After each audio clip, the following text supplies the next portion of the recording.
I'm very excited about this next feature that I'm going to show you that was added in this latest update. And it has to do with working with designs. And sometimes when you're working with a design, you zoom into an area and sometimes the other stitches kind of get in the way, or they are so prominent that it makes it hard for you to really see where one stitch starts and ends. Like if we're focusing on this green and this yellow object, this brown one kind of interferes a little bit, makes it hard to see exactly where,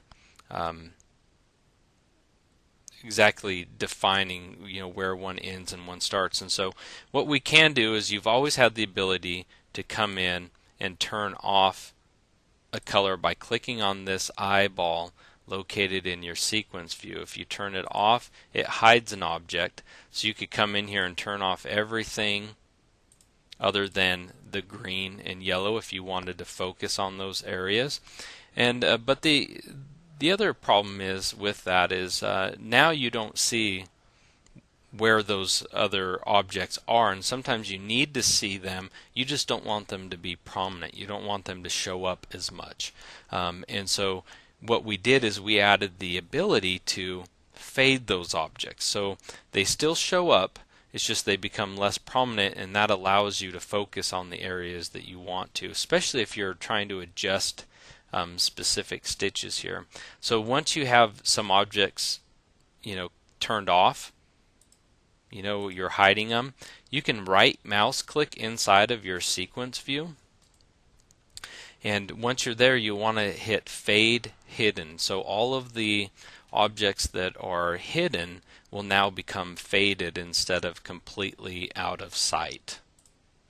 So you can see now that basically you can still see the outlines of where everything is. It just is kind of in the background, allowing you to still focus in those areas that you want to.